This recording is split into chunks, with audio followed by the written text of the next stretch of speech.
देवी, सम्राट विक्रमादित्य का संकल्प उस उद्देश्य को प्राप्त किए बिना सफल नहीं होता। आगे क्या हुआ देवी? मैं सुनाऊं?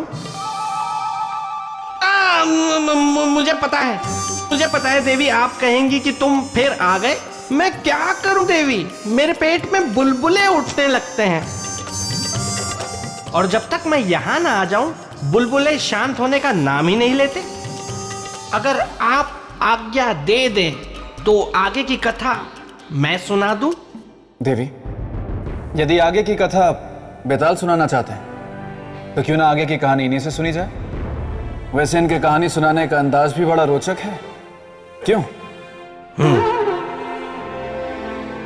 ठीक है बेताल, तुम सुनाओ। धन्यवाद देवी। हाँ तो राजन, हुआ ये कि एक बार मेरे मित्र विक्रमादित्य जब छोटे थे तो उन्हें खांसी हो गई, तो उन्होंने काढ़ा बनाया, जो बहुत गाढ़ा बनाया। बेताल, क्षमा देवी क्षमा, मैं भावनाओं में बह गया, इसीलिए ये कह गया। हाँ तो राजन, हुआ ये कि राहु से भयभीत होकर सारे देवता इंद्र के दरबार में पहुंचे। एक तरफ था राहु ऐसे हंसता हुआ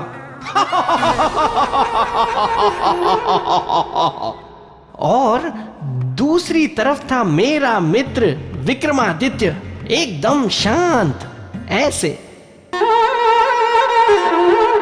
और फिर हुआ दोनों में आमना सामना।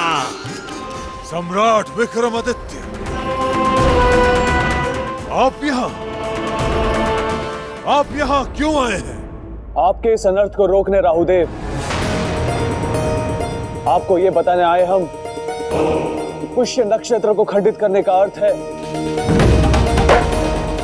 पृथ्वी लोक का विनाश। यही तो मैं चाहता हूँ सम्राट विक्रमादित्य, कि पृथ्वी लोक का विनाश हो। यही मेरे प्रतिशोध का भयानक परिणाम होगा उन देवताओं से जिन्होंने मेरा अपमान किया है। आपके विरोध जताने का यह उचित तरीका नहीं है राहुदेव। इस विरोध में तो आपका निजी स्वार्थ झलक रहा है। आप देव होकर अपने स्वार्थ के लिए निर्दोष मानव जाति को नष्ट कर देना चाहते हैं। इतना बड़ा पाप, इतना बड़ा अधर्म, वो भी केवल अपने प्रतिशोध के लिए।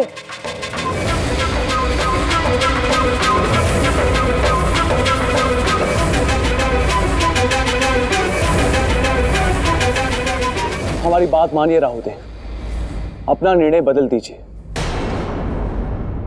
और रही बात आपके न्याय और सम्मान की, तो उसे हम दिलवाएंगे, ये वचन है हमारा।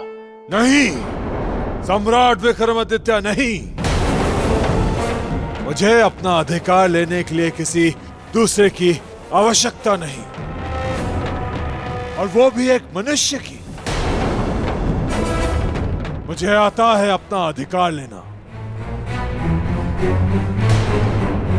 इसीलिए भलाई इसी में है कि आप मेरे मार्ग से हट जाइए और मुझे अपना संकल्प पूरा करने दें। कौन सा संकल्प? पुष्य नक्षत्र को खंडित करने के संकल्प को? हाँ, वो भूल जाए राहुदेव, क्योंकि आप उस संकल्प को कभी पूरा नहीं कर पाएंगे। कौन रोकेगा मुझे? हम रोकेंगे, हम रोकेंगे।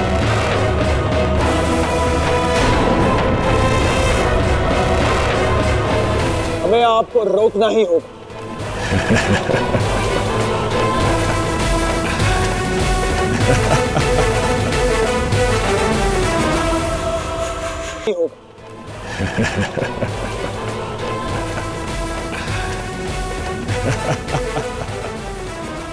मनुष्य रोकेगा मुझे?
चलो।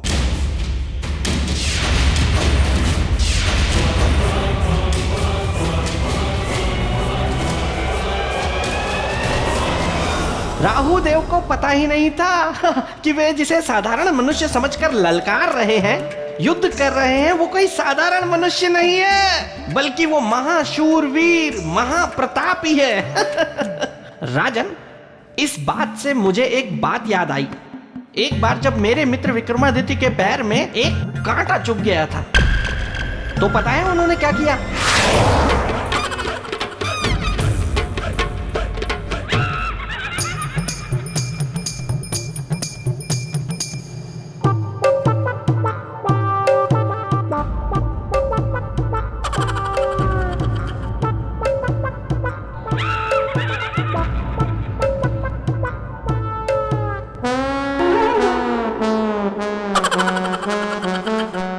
देवी, फिर उस युद्ध का परिणाम क्या हुआ? जब अपने अपने क्षेत्र के दो शक्तिमान युद्ध में आमने सामने हो, तो परिणाम इतना शीघ्र कैसे आता? युद्ध चलता रहा,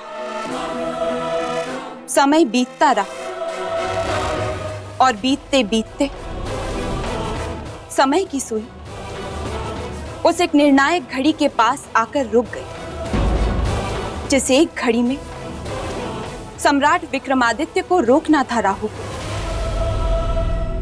और बचाना था खंडित होने से पुष्य नक्षत्र को। देवी, वो निर्णायक घड़ी क्या थी और उस एक घड़ी में क्यों रोकना था सम्राट को राहु को? वो एक घड़ी महत्वपूर्ण इसलिए थी राजन, क्योंकि यदि उस एक घड़ी में सम्राट विक्रमादित्य राहु को आगे बढ़ने से रोक लेते, तो पुष्य नक्षत्र राहु के निशाने से दूर अपने मार्ग पर आगे बढ़ जाता और खंडित होने से सदा सदा के लिए बच जाता।